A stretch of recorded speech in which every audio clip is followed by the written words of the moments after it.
السلام علیکم ورحمۃ اللہ وبرکاتہ۔ جیسا کہ میں نے عرض کیا تھا کہ آج ہمارے واٹس اپ چینل سنی جمیعت الاحناف سے میں سیدنا حضور غوث اعظم دستگیر رضی اللہ تعالیٰ عنہ کی کرامات پر چند باتیں عرض کروں گا۔ عزیزان محترم، یہ میں نے اسکین پیج بھیجا ہے۔ اردو پڑھنے والے تو پڑھ لیں گے، جو نہیں جانتے ان کے لیے میں اس مضمون کو پڑھ کر سناتا ہوں اور اس کے ضمن میں چند ضروری باتیں عرض کرتا ہوں۔ آپ اس چینل سے جڑے ہیں، ایک عالم کے چینل سے، ایک مفتی کے چینل سے، ایک مناظر کے چینل سے، تو میری کوشش یہ ہوتی ہے کہ آپ تک قرآن و سنت کا صحیح پیغام پہنچے اور گھر بیٹھے آپ علم دین سے محظوظ ہوں، نفع حاصل کریں اور اسے اپنی عملی زندگی میں لائیں۔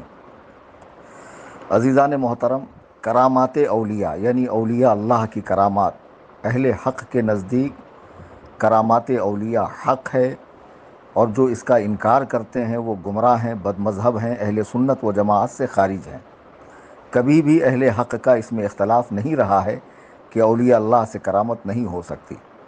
جیسے انبیاء علیہم السلام، اللہ تعالیٰ نے ان کے ذریعے معجزات کو ظاہر فرمایا تاکہ اہل باطل ان عقل کو حیرت میں ڈالنے والے معجزوں کو دیکھ کر اللہ کے دین کو قبول کریں، اسی طرح امت محمدیہ اور دیگر انبیاء کی امتوں کے اولیاء سے بھی کرامتیں ظاہر ہوئی ہیں۔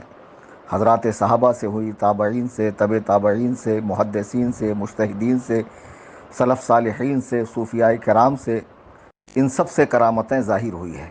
کرامتوں کے سلسلے میں ہمارے یہاں دو ٹائپ کے لوگ ہیں۔ ایک تو سرے سے انکار ہی کرتے ہیں کہ کرامت ہوتی نہیں، اور کوئی کرامت اگر کسی ولی کی بیان کی جائے تو ہنسی ٹھٹا اڑاتے ہیں، حالانکہ وہ قرآن سے، حدیث سے ناواقف ہے، نابلد ہیں، انہوں نے گہرائی اور گہرائی سے قرآن و حدیث کو پڑھا نہیں ہے۔ اور ایک طبقہ وہ ہے جب کرامت بیان کرنے پہ آتا ہے تو ایسی ایسی کرامتیں بیان کرتا ہے سرے سے جس کا وجود ہی نہیں ہے، یا جسے سننے کے بعد جو بد مذہبوں کی صحبت میں اٹھنے بیٹھنے والے لوگ ہیں وہ سیدھے سنیت ہی سے فارغ ہو جائیں، ہاتھ دھو دیں۔ میں نے اعلیٰ حضرت امام اہل سنت جو 14ویں صدی ہجری میں ہمارے امام و پیشوا ہیں، میں نے عرض کیا کہ ان کی کتب سے، ان کی فکر سے، ان کی تعلیم سے میں اہل سنت و جماعت کا مذہب بتاؤں گا۔ تو اس کا مطلب یہ نہ سمجھیں کہ جب ہم اعلیٰ حضرت کا ریفرنس دیتے ہیں، حوالہ دیتے ہیں، تو گویا وہ بات اعلیٰ حضرت نے بریلی میں اپنے گھر میں بیٹھ کر اپنے من سے لکھی ہے، بلکہ انہوں نے، چونکہ وہ حدیث و قرآن کے زیادہ جاننے والے تھے، تو انہوں نے حدیث و قرآن سے اس کی نظیریں پیش کی ہے، دلیلیں پیش کی ہیں۔ اور جب لوگ کسی چیز کی ہم پر تہمت لگاتے ہیں کہ دیکھو یہ بریلوی مذہب ہے، یہ بریلوی مسلک ہے، تو ان بدبختوں کو یہ سمجھ ہونی چاہیے کہ وہ بات یا تو ہمارے عالم نے کہی ہو یا لکھی ہو، یا ہماری جماعت کے جو معتبر علماء ہے ان کے ذریعے یہ بات معلوم ہوئی ہو۔ کسی کے قول کو، کسی کے فعل کو ہماری طرف منسوب کرنا یہ کوئی عقل مندی نہیں ہے۔ اب آئیے کرامات کے سلسلے میں، جیسا میں نے عرض کیا، زمانہ نبوت سے آج تک اہل حق کا اس بات میں اختلاف نہیں ہے کہ اولیاء اللہ سے کرامتوں کا ظہور ہوتا ہے۔ شریعت مطہرہ کی اصطلاح میں کرامت اس عجیب و غریب چیز کو کہتے ہیں جو ولی کے ہاتھوں ظاہر ہو، اور جیسے انبیاء علیہم السلام کے معجزے ہیں، سیم ٹو سیم کرامت اولیاء کی بھی ہو سکتی ہے۔ جیسے جناب عیسیٰ علیہ السلام نے مردوں کو زندہ فرمایا، اندھوں کو شفا دی، کوڑھیوں کو اچھا کیا، مادرزاد اندھوں کو اچھا کیا، مردوں کو زندہ کیا، تو یہ کرامت اولیاء سے بھی ممکن ہے۔ ہاں، دو چیزیں ایسی ہے کہ جو اولیاء سے نہیں ہو سکتی ہے بطور کرامت، اس یعنی نبی کا وہ معجزہ جو اس کی نبوت پر دلالت کرے، جیسے وحی کا اترنا، قرآنی آیت کا اترنا، آیت قرآنیہ کا اترنا، اس طرح کی کرامت اولیاء اللہ سے نہیں ہو سکتی ہے۔ امام نصفی رحمہ اللہ ارشاد فرماتے ہیں کہ اولیاء کی کرامات حق ہیں، پس ولی کی کرامت خلاف عادت طریقے سے ظاہر ہوتی ہے، یعنی طویل سفر کو چند لمحوں میں طے کر لینا، یہ اولیاء اللہ کی کرامات ہے۔ تو کرامت ان کی زندگی میں بھی ظاہر ہوتی ہے، ان کے وصال کے بعد بھی ظاہر ہوتی ہے۔ جو لوگ کرامتوں کے منکر ہیں ان کے تعلق سے الفقہ الاکبر جو امام اعظم ابو حنیفہ رحمہ اللہ کی کتاب ہے، تو اس کی شرح میں ارشاد فرمایا گیا، فرماتے ہیں کہ کرامات اولیاء قرآن و سنت سے ثابت ہے۔ معتزلہ اور اہل بدعت کے کرامات اولیاء کا انکار کرنا کوئی اعتبار نہیں رکھتا۔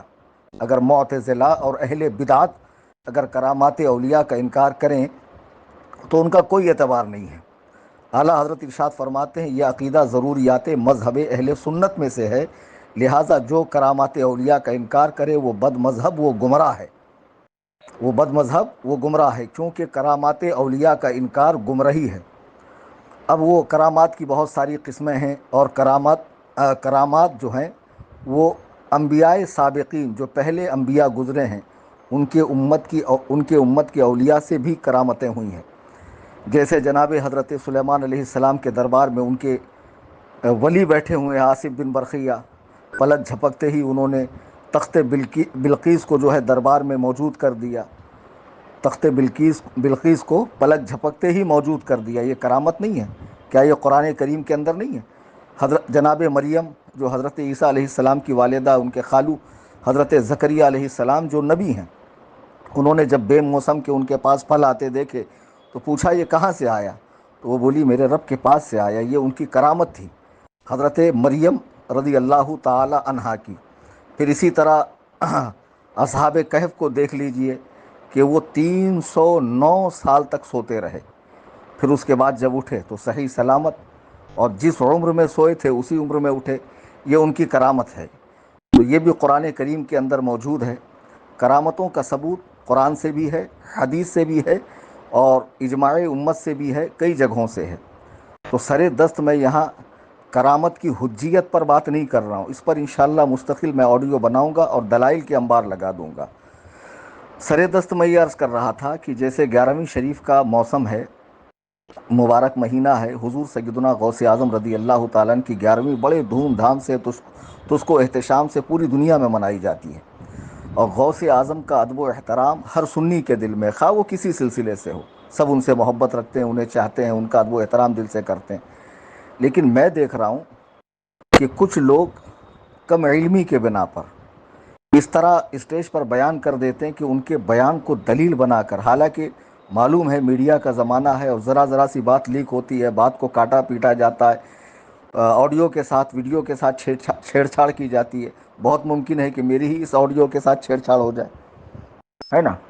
تو پھر اس کے بعد سادہ لوگوں کو تاثر دیا جاتا ہے۔ دیکھ رہے ہیں آپ کس طرح اولیاء کا مقام بڑھا کر مقام نبوت سے اونچا کیا جا رہا ہے، خدا کے برابر کیا جا رہا ہے۔ تو پہلی بات، جو خطیب اسٹیج پر آپ بلاتے ہیں، میں تمام سنیوں سے عرض کروں گا، آپ جلسہ رکھتے ہیں، آپ کی گاڑھی کمائی کا جلسہ ہوتا ہے، جن سے آپ چندہ لیتے ہیں ان میں ٹھیلے والے، رکشہ والے، پان پٹی والے، روڈ پر پھیری کی دکان لگانے والے، گلی گلی جا کر کچھ نہ کچھ بیچنے والے سائیکل پر، ان لوگوں سے آپ پیسہ لیتے ہیں، اور پھر نام چین یوٹیوبر کو آپ بلاتے ہیں۔ میں تو ان کو یوٹیوبر کہوں گا، جو کسی تحریک سے وابستہ رہ کر مبلغ تھے، یا پھر مان لیجئے جلسوں میں نظامت کرتے تھے، یا کہیں سے مار ٹھوک کے سال 2 سال کے اندر مفتی بن گئے، اسٹیج پر آ کر وہ لچھے دار تقریر، وہ چرب زبانی، اور وہ ہلنا ڈلنا، کرسی ہلانا، مائک پھینکنا، اور اس طرح کی باتیں کرنا، واہ واہ، سبحان اللہ سبحان اللہ، حاصل کیا؟ کچھ نہیں، حاصل 0 سناٹا۔ پھر ان کی ویڈیوز کو ڈالا جاتا، دیکھ رہے ہیں آپ کس طرح کہا جا رہا ہے کہ معاذ اللہ، اللہ تعالیٰ حضور غوث پاک کو ہمہ وقت مناتا رہتا ہے، اللہ تعالیٰ خود حضور غوث پاک کو یا غوث اعظم کہہ کے خطاب کرتا ہے، اور یہ وہ سورج حضور غوث پاک سے پوچھ کر نکلتا ہے۔ جو باتیں بیان کی جاتی ہیں، دیکھیے میں نے شروع میں اہل سنت و جماعت کا مذہب بتا دیا کہ کرامات اولیاء حق ہیں۔ کرامت کا مطلب کیا ہے؟ کہ ایسی بات اللہ کے ولی سے صادر ہو جانا جو عام لوگوں سے نہ ہو سکے، اور اسے دیکھ کر لوگ حیرت میں پڑ جائے، اسے کہتے ہیں کرامت، اسے کہتے ہیں کرامت۔ اور وہ کرامت جب اللہ کے ولی سے ظاہر ہو جائے تو پھر وہ کرامت کہلاتی ہے، اور کسی کافر کے ذریعے اگر وہ ہو جائے، یعنی ویسا ہی کام جو کسی ولی نے کیا اگر وہ کسی کافر سے ہو جائے تو اسے استدراج کہتے ہیں، یعنی اللہ تعالیٰ کی جانب سے ڈھیل دینا۔ کرامت کی بہت ساری قسمیں ہیں، مردوں کو زندہ کرنا، مردوں سے کلام کرنا، مادرزاد اندھے کوڑیوں کو شفا دینا، مشرق سے مغرب تک ساری زمین ایک قدم میں طے کر جانا، دریا کا پھاڑ دینا، دریا کو خشک کر دینا، دریا پہ چلنا، نباتات سے گفتگو کرنا، کم کھانے کو کثیر لوگوں پر کفایت کر دینا، یا ایک گھوڑے کے ذہن پر پیر رکھا تو دوسرا پیر رکھنے سے پہلے قرآن کریم پڑھ دینا،